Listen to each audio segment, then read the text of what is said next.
Greetings everyone, it's IT2. Today I'm going to make a video about Game of Thrones, and it's been a while since I made a video. This is going to be a doozy, and even if you're not a Game of Thrones fan, which who the fuck's not, I'm going to talk about a possible way they can make a Game of Thrones game, first of all, and some other things. I'm going to talk about the book. I'm going to put this under my book review series because I just finished Storm of Swords, started on Feast of Crows, and I gotta say, being someone who watched the TV series and then I started reading the books, if you're like me, if you only saw the TV series, I highly recommend you read the books and then go back and rewatch the show, because I've discovered so much crap in the show that I didn't even pay attention to, or I didn't notice because I didn't really know all the main players. Like, it's a whole big chess game that if you don't know everybody's intimate details, everybody's histories and their families and how everybody's all connected, it's not going to make a lot of sense to you. It's still a good show, which it was watching it the first time. But watching it the second time, it's fucking amazing. And there's all this like hidden shit that you didn't even pick up on. But, yeah.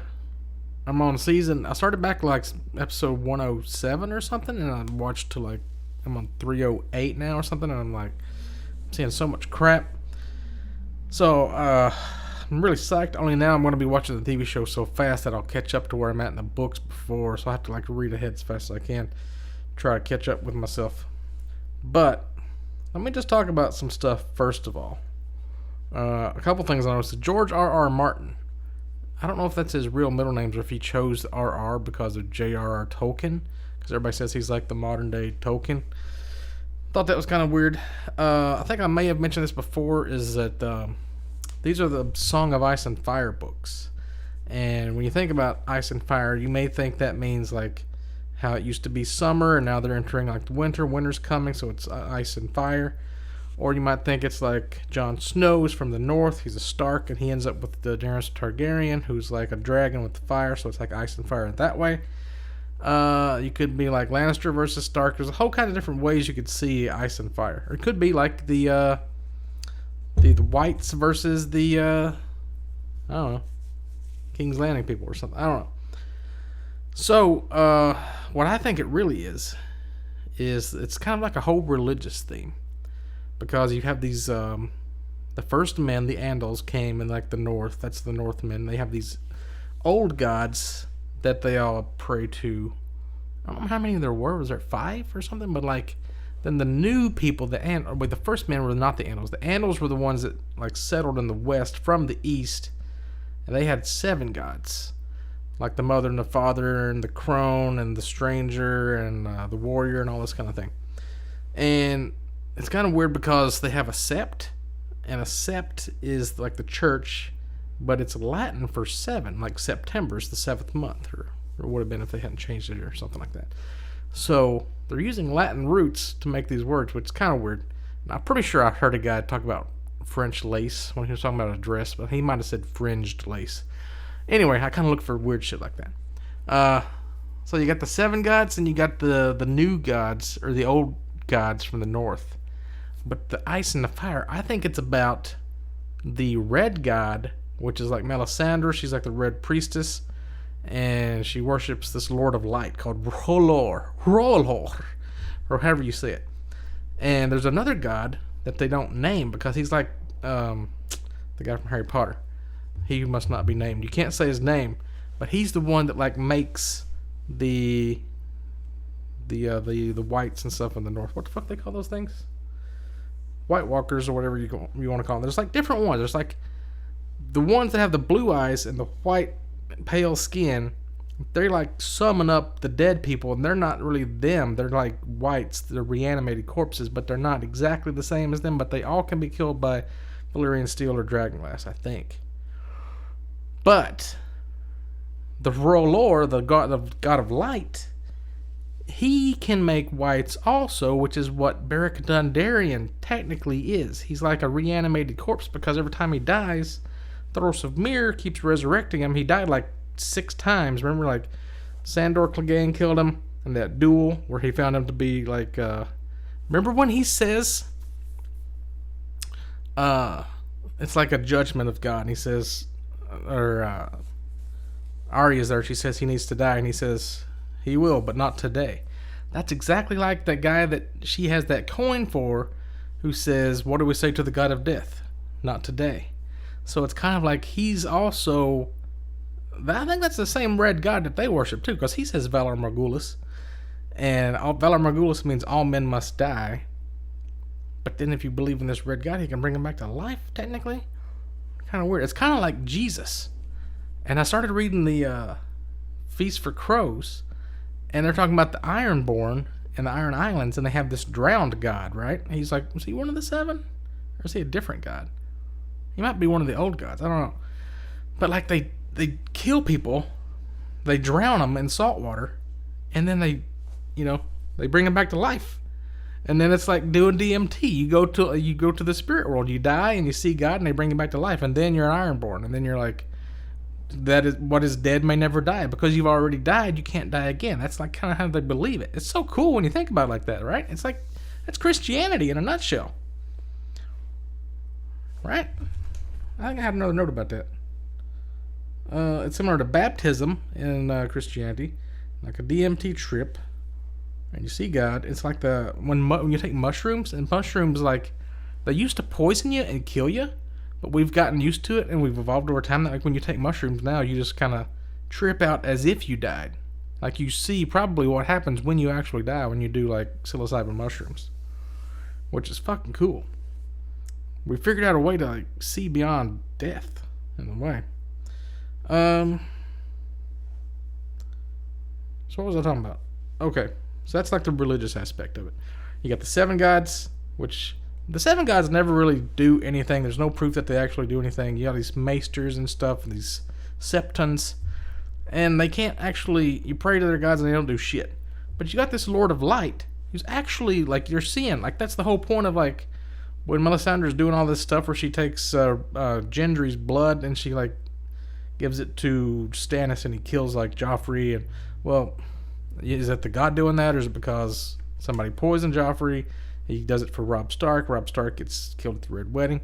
Is that because the Red God is doing it, or is it because the magic's doing it? But then, when she gave birth to that shadow creature, like, that's proof that the god's doing shit. Stannis, like, sends a ghost of himself to kill his brother Renly. Like, this is the whole thing about the whole chess game. Let me look at this map real quick. Let me show you this map. I found this online. Somebody made this. So, like, you got King's Landing right here. This is where the Iron Throne is. Up here, you got the Iron Islands. You got Winterfell right around in here somewhere. They got too much shit on this, actually. See, I thought the Iron Islands were way up here. Where's Winterfell? Shouldn't it be up there? Right here. Yeah, like Iron Islands I thought was up in here. This is so confusing. Because this is like... It's a little different than the book, I think. Because I thought fucking the Dothraki were like over here. I didn't know they were like over here. This whole big giant area. This is Pentos, Mir, Tyrosh, Lys, Volantis. And then down in here, look how far away Karth is. It's way down fucking here in the bottom corner. When they take Daenerys over to the Dothraki, where the fuck do they pour it in at? Where do they sell her to the Dothraki at? In Volantis? And then they take her through here, maybe? She crosses the Greengrass Sea. And then she ends up maybe like here. And then she crosses the Red Wastes. And they end up at Karth. Is that right? But then after Karth, they went to Astapor. Look how far away that is. You have to go back through the Red Wastes again. Or did they take a boat? Maybe they took a boat through Giskar. And then Astapor. And then Yunkai. And then Meereen. Anyway, this is the Slaver's Bay. This is where a lot of cool shit happens. Where she like takes her... Unsullied and everything.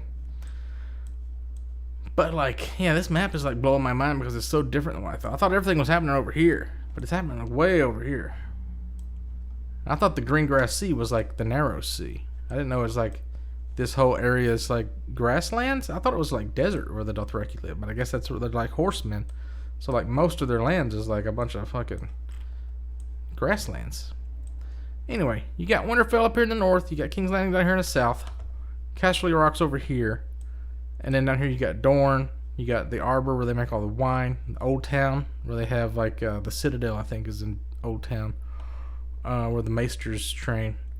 And then, like, over here, this is the chess game you've got over here in Highgarden. See, if I was living in Game of Thrones time, I'd want to live in, like, Highgarden. Because it's all about flowers, and it's nice looking, and it seems like a really easy life compared to, like, everybody else is just potato farmers and getting raped all the time. And then you got this Princess Pass through Dorne, and you got over here. See, after Robert Baratheon was killed by that pig, everything went up in the air. So he had a brother, Stannis, who was the older brother, who had Storm's End, and then he later sailed up to Dragonstone. He was attacking from here. He was attacking from down here through the Kingswood, and then he went up to Dragonstone. He was attacking through the ships, and then they attacked him with the wildfire in the TV show. But in the book, it was a big chain. Like Tyrion had this big chain dragged across the bay, like right here at this little narrow part. I can't zoom in any farther, but right here, this little part right here, he had a chain dragged. So when the boats came in, they all like piled up on this chain, and then they hit them with the wildfire, I think, or something. They fucked up all their boats. But like, yeah, he sent this ghost from Storm's End that went through here, and where were they camped out at? Like in, it wasn't that far, probably like Valewood or Kingswood or something. We're here. So they had Renly's camp with Brienne, and Catelyn was there, and the ghost came in and killed him. So that took him out of the game. And like in the books, Renly Baratheon was gay. Or not, in the TV show he was gay. In the books, I don't think they said anything about him and Loras Tyrell being gay and fucking each other and shit. I haven't seen any gay shit in the books that I remember. So I don't know if they just changed that to be like PC or something, or yeah, so you got like Robb Stark's coming down through here, down the King's Road, and he's taking all these lands. The twins, he went to River Run, Moat Cailin, I think. And while he's down here, freaking what's his name? Theon Greyjoy attacks Winterfell, takes it, pretends to kill the other two Stark boys, and then he gets. In the books, I don't think. What's his name from the Dreadfort? What is his name?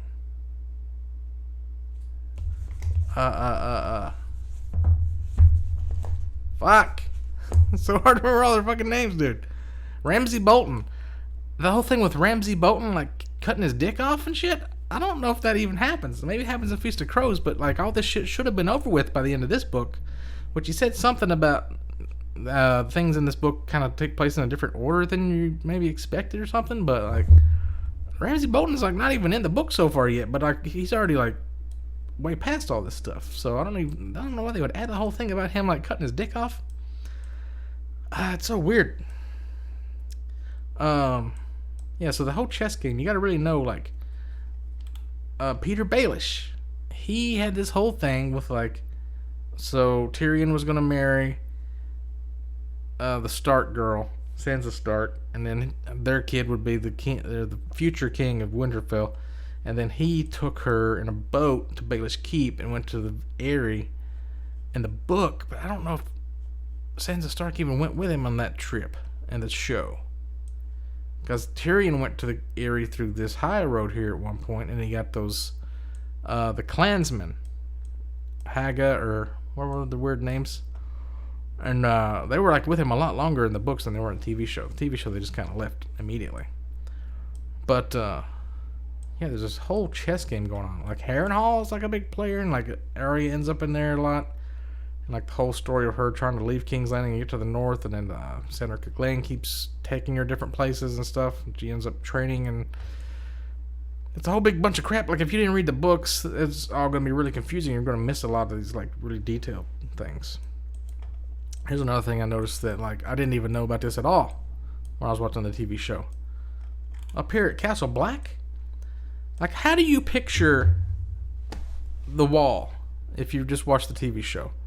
When I first saw the show, I thought it was just like a straight cliff dropped off. Like the north was higher up, the south was lower down. So like anything that wanted to like get past the wall, they would just fall to their death.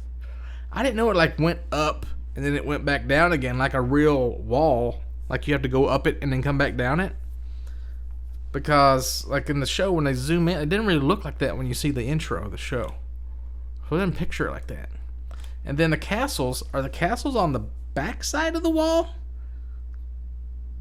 or the castle's like on top of the wall. I'm pretty sure they're on the back side of the wall, because I always imagine them like being like part of the wall, like the Great Wall of China. Like the castles were like just built into the wall, and there's like 18 of these fucking things, and you only hear about like 3 of them: the Shadow Tower, Castle Black, and Eastwatch by the Sea, and the Night Fort. I think maybe one of them.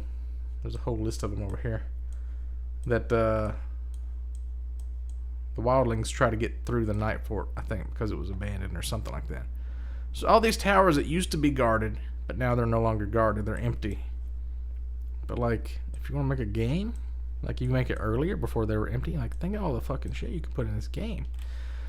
So the whole thing with Craster, I think I already talked about that. When Craster's kids, when he has boys, he sacrifices them to these the whites, whatever. The White Walkers come and take him, and he only has daughters then. So like he's like a wildling, but he's like the Night's Watch tolerate him, and then he end up dying of hunger, and they just kill him and take his pigs, and they fight each other, and it's a whole big mess. The Fist of the First Men, I don't know if that's supposed to be like a castle or just like a big, like an old ruined place at the top of a mountain or something. Anyway. Oh yeah, the Gift. I never noticed this in the show. There's this whole land south of the wall that's like it used to be a bunch of towns, but the wildlings kept getting through and like raping everybody and raiding these towns. So they just kind of all abandoned it. It's called Brandon's Gift. Like when he built the wall, Brandon the Builder, he gave him this much land. And there's this place called Queen's Crown. I think that's where they had like this causeway that Brandon Stark and the people that were helping him from where were they from? The Frog people or whatever. I forgot where their place is, but anyway, they ended up like sneaking in there, and then Jon Snow was there, and like he saw him with his wolf when he was inside of his brain. This all sounds like a rambling crazy person talking, doesn't it? Yeah, Bear Island, that's where Jorah Mormont, or yeah, the Mormonts are from.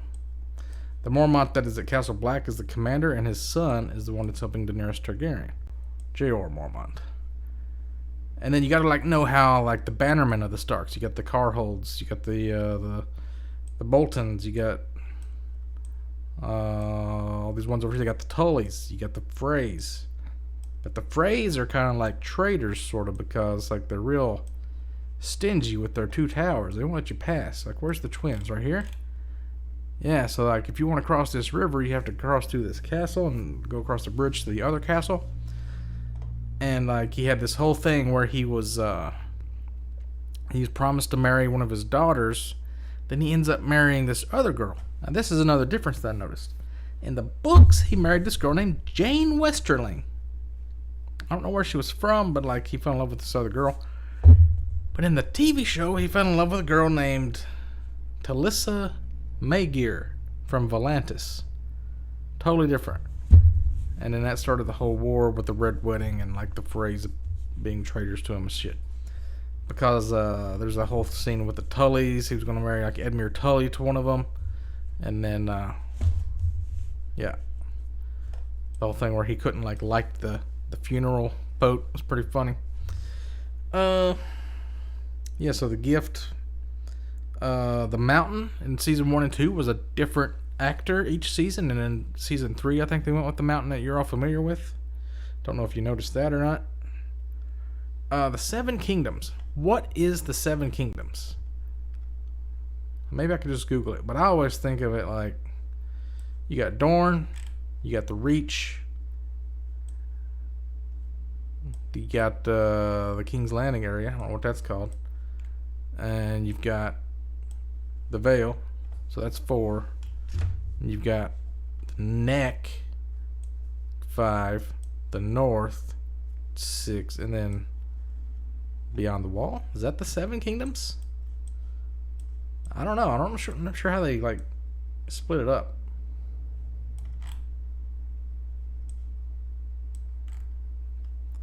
The Neck, is the Neck one of them? I don't know if that's even one of them, because that's like just this area here.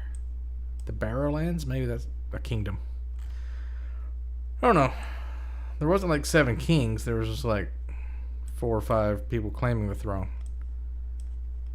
But like there's 7 gods, 7 kingdoms. It's all weird. Maybe the Iron Islands is a kingdom. Does that count?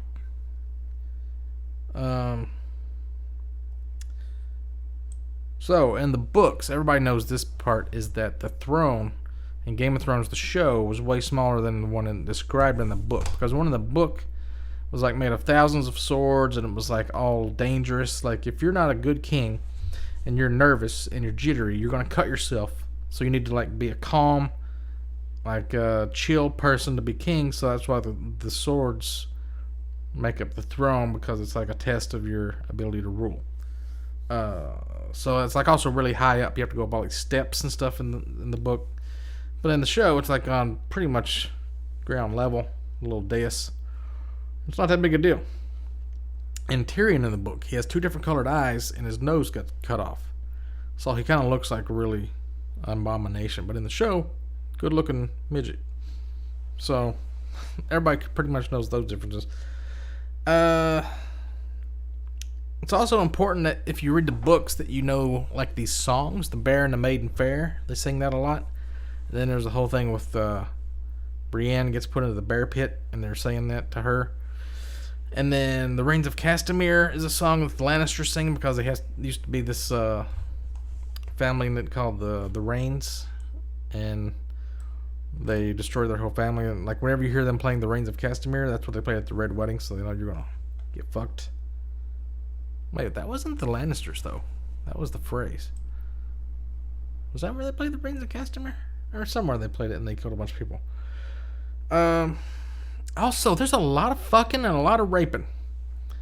So, when people get married and they have maiden names, I didn't really think about this as much, but like if you see how like in medieval times, and they have like people getting married off to other families, like highborns and lowborns, you take somebody's maidenhood. That's your maiden name, is like before you get married, and then you lose your virginity to your husband. That's like taking your maidenhood, and it's like it's kind of weird that we still call it maiden names, because like people usually fuck way before they get married nowadays, because nobody has their maidenhood anymore. And like I don't know why it's a big deal that you'd want to like bust somebody's cherry. That's so gross. But like let me get into the video game idea. Because I think if there was a video game of Game of Thrones, it would have to have fucking in it. And a lot of fucking. Raping and fucking. And I think it should be set in the time of Aegon the Conqueror. Because then you would have dragons besides just the 3 Daenerys dragons. Plus all the main characters from Game of Thrones. All of their stories already been told, so it wouldn't really make sense to like have a game where you're like making your own story if it's like you already know what's going to happen. So it would be like in an earlier, like a prequel to it, maybe. Or maybe after, but like, you have to bring dragons back, because that's cool. Plus, this whole Essos thing. Like, there's so much place in this eastern part of the world that they didn't even get to. Like, all of this shit right in here. Nobody even, like, went to, like, Volantis or Tyrosh, Lismir, Tarosh, Norvos, Kohor, Lorath, Bravos. Bravos is so fucking cool. That's where, like, the Dancing Master is from, and they have like a sword and dagger fighting style and everything. The Bravosi coins and stuff, like you don't even hear about Bravos really in the show or the books. So like I think there needs to be a game so you can experience like Dorne, and experience all the eastern parts of it. And Old Town, like you don't really hear much about that. So like if you wanted to be like a PvP only player, you could maybe join the Night's Watch. Or be a wildling. So you got people that are defending towers, people that are constantly attacking the towers. And you have a constant like siege going up here, just PvP all the time. If you wanted to be PvE, the game would be more like Crusader Kings. But you're like a role player. Like you start out maybe lowborn or highborn or however you pick. Like you pick where you want to be at. Maybe you want to be a Bolton of Karstar or the Dreadfort. So you start out here. And you have like Crusader Kings kind of options come along as you're like trying to do whatever you're trying to do. Maybe you're trying to like get a knighthood. Maybe you're trying to like, I don't know, get your own like fort or a holdfast somewhere or something. Maybe you want to have like a pirate game. You can be like an Iron Islander and just raid fishing villages, be like a raider, or a Dothraki and be like a raider of whatever they raid over there. And you're just like raiding fishing villages and taking salt wives and fucking.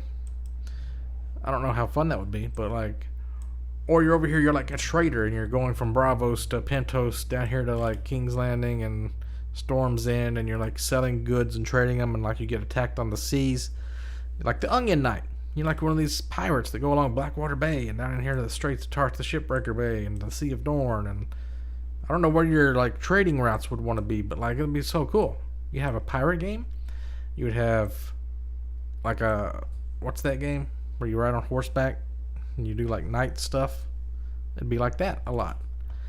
But maybe you want to play hardcore mode. Maybe you just want to be like a potato farmer or a cabbage farmer, and you're like, you work your ass off. It's like Farm Simulator, Farmville or something. So you're doing all your farming. You're grubbing in the dirt to rub a few coppers together, and you get a little horse, a little power-free horse on a wooden cart, and you got to take all your onions to King's Landing and try to sell them. But like, you get attacked on the King's Road or the Rose Road, wherever it is, and like they take all your shit, or maybe something that has nothing to do with you. You're working your ass off in your little farm, and a fucking Sandor Clegane or somebody comes along and just fucking rapes your wife in front of you, stomps all your burns your house, stomps all your potatoes in the ground, or they're already in the ground. Your cabbages, they stomp on all your cabbages, because that's real life. See, here's what I noticed is like in real life, that's actually what it's like. You have like poor people like us. You got the elites. You got the like. Let's take Jay Leno for example. He's like super wealthy. He has like 1 billion cars and a massive garage. How did he get rich? Because he can think of a few funny jokes on the cuff, and he's a clean comic, and he has a big chin. It's all about like how you look and how your personality is. That's all life really is. You can be a fucking wealthy, elite, super rich, life is easy mode, just from random chance. Or you could be like a peasant, dirt farmer, getting coronavirus, working every day, barely have enough money to have one car, to get to work, to be a slave to the system of society. And we put up with it in real life. But if we were playing a game, that's how it was. Nobody put up with that shit. Nobody ever put up with that shit. I don't know. I was thinking about that. But like, if you wanted to play hardcore mode, you could do that.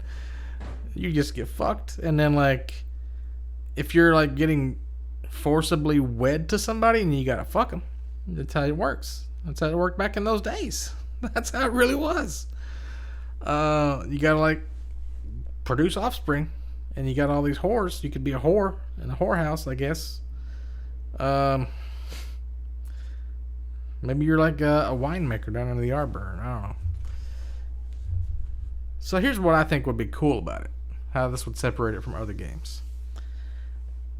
Let's take Fallout, for example. In Fallout, you got NPCs. You go up to the NPC, you click on them. They say stuff to you. You get a bunch of dialogue options back. That's boring. Here's how it would be awesome. The game knows like your status, sort of like you got to watch out for people that are higher status symbol than you are. So like if you're like a lowborn guy and you're walking around and somebody like highborn is like walking near you, they may say like, "Hey, you asshole, go do this," and like you don't go up to them and click on anything. They just say stuff to you, and then you have like, you could respond with you're feeling angry, or you're feeling like, okay, I'll do whatever you want, or like different, like 4 different options of like your emotional state, or what you would, you don't even know what you're going to say, but once you click that emotional state, you say something that's already predetermined, but you don't know what it is, and you might say something that triggers some crazy event that starts a whole chain of events down the line where you have a grand quest. Or you may just start a fucking fight, and you may just get raped and killed. Or you may just have to duel and kill a guy because you may have pissed him off. You have to really know your place. If you don't know your place and you say something you shouldn't say, you may have just got yourself killed. That's how the dialogue would work. It wouldn't be like, oh, I know if I do this dialogue option, I'm going to succeed and it's going to like give me 50 coins. Or you just like respond like with your emotions, and then you see what happens. And you don't know what's going to happen. And like, you may just ignore somebody. They say some shit to you and you're walking by them and you just like ignore them, and then they get mad because you ignored them. I don't know. Maybe it's okay to ignore them because they say, well, he didn't hear me or something. That'd be cool. PvP only. I'll talk about that. Oh, if you wanted to be like not PvP or not PvE, you could choose to be a maester in Old Town or something, or like you get a job working for one of the lords or a king or something. So you're like tending wounds. You got to go through all these tests. You got to get your links. They have this whole big chain. Like the golden chain link is for like being able to do accounting and count coins and stuff. Or what's the one for the Valyrian steel one was for something important like that. I don't remember. But like you got a lot of these different tests you can do. You got to learn the lore of the whole world, and maybe once you get all those lore things, I don't know. Maybe that could lead you into like starting a new character with like higher stats or something. I don't know. You could be like a swineherd, like herd pigs around, or like start a little inn. I don't know. But then all of a sudden, people come through and rape your wife in front of you. You just got to deal with it. Your wife just got raped.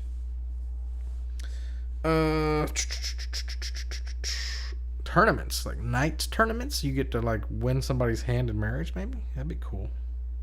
I suppose people would not like this game because of like all the raping and stuff. But like in the show, there's a ton of raping, but everybody's fine with it because it's like a story and it's like it forwards the narrative and it makes like people villains out of them and stuff, so it gives you a reason to hate somebody because it's part of the story. But like just real life.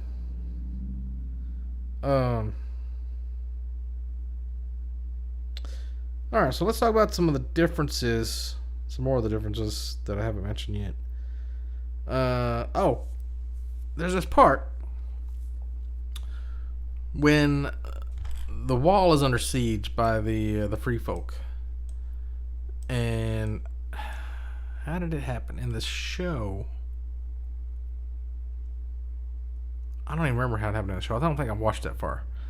But like Stannis Baratheon, the Onion Knight talks him into like doing his duty before trying to get the kingdom to love him or something.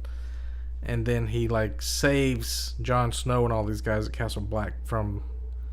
He had like a ton of giants were attacking him, and like one of the guys collapsed this whole big wooden thing on top of one of them. And like Stannis Baratheon's knights came through and just started wrecking shit. Like I don't remember that happening in the show. And then like this was after Ygritte died because he left her, joined back with the Night's Watch, and then she attacked him, and then somebody killed her, and he found her dead body, and like then she was dead.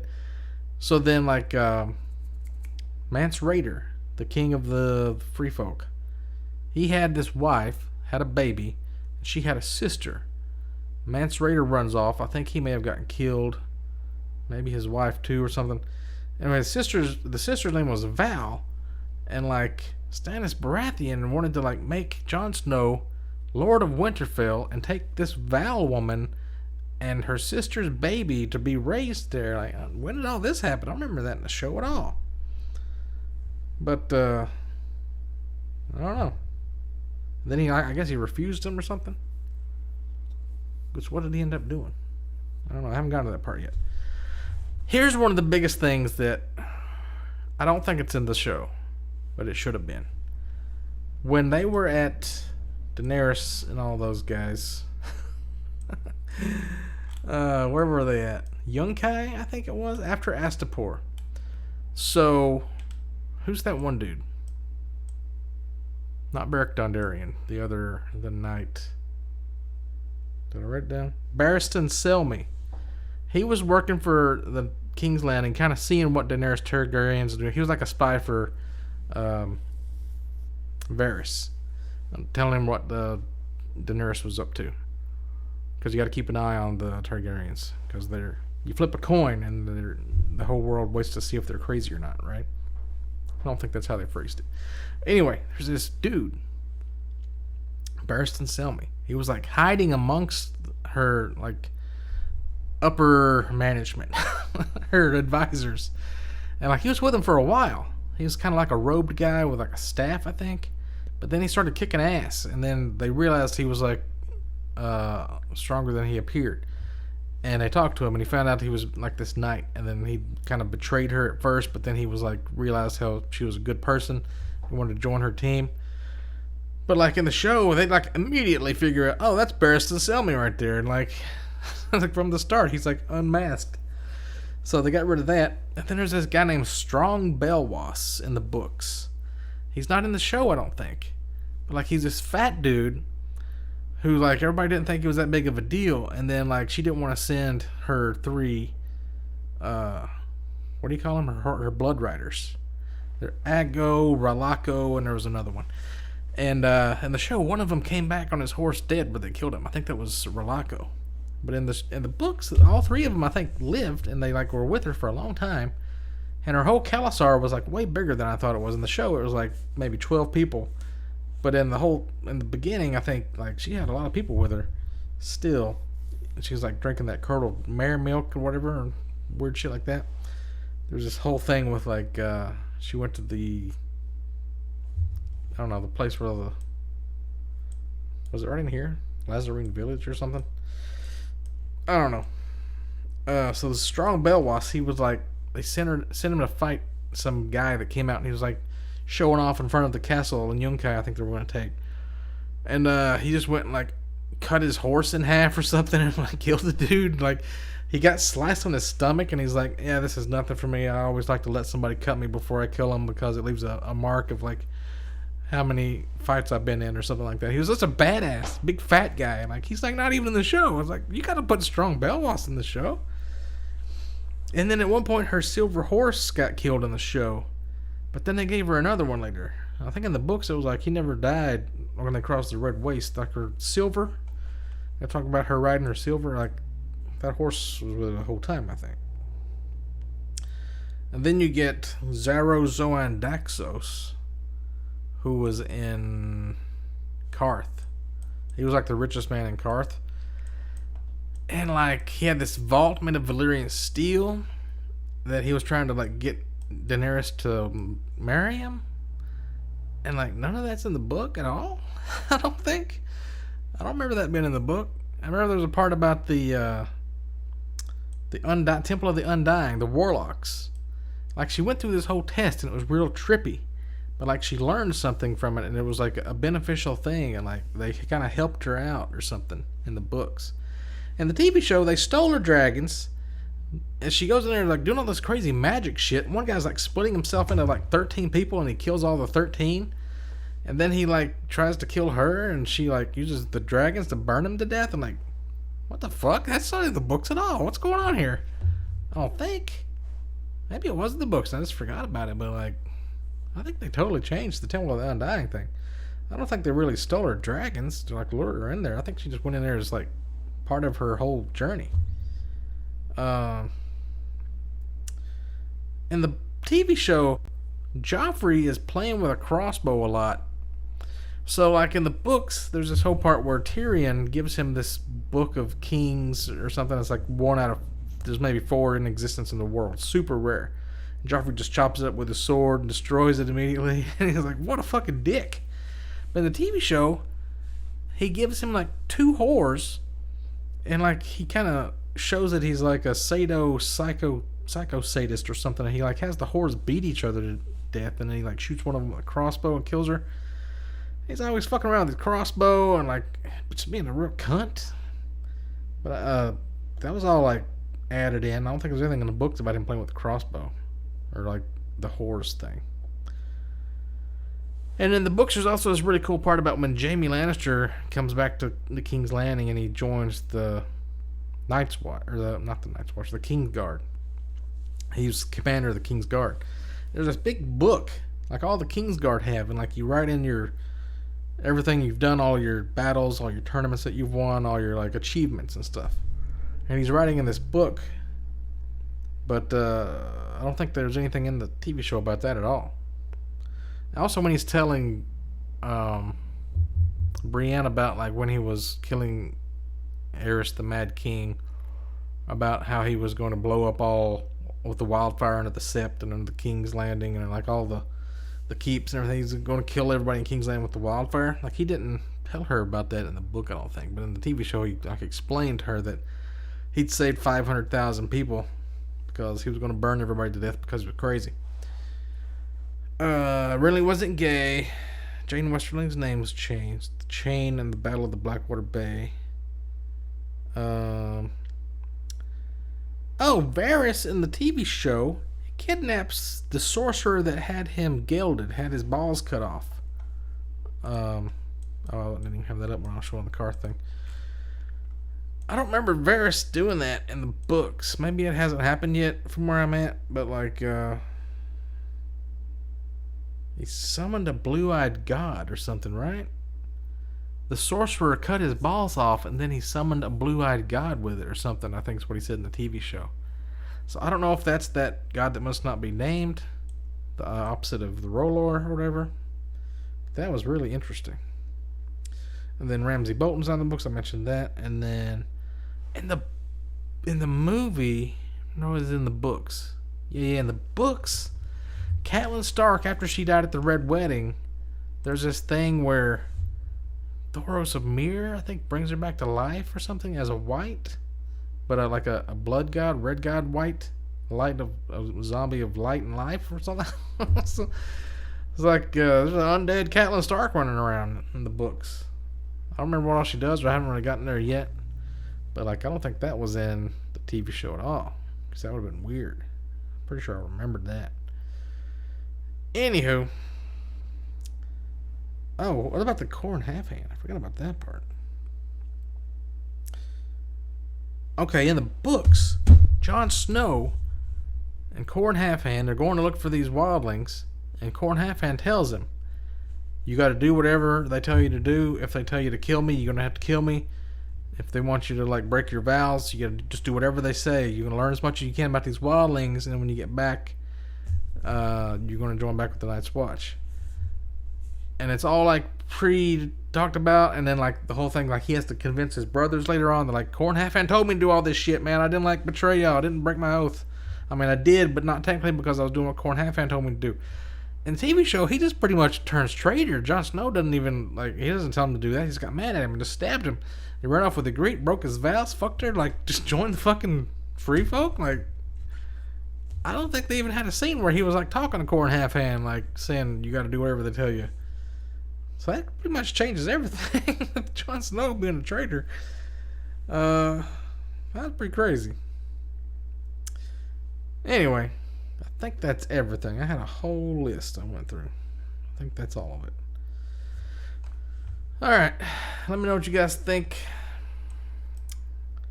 This next book's The Feast of Crows I'm reading. It looks like it's more about Jaime Lannister and Cersei and Brienne. And maybe the Iron Islands a little bit. Doesn't seem like they're talking about the Starks that much, or Tyrion, or Daenerys Targaryen. It seems like it's mostly about those 4 or 5 people. But like I say, this one so far has been my favorite. Storm of Swords. You get so much information. It's a big old thick book.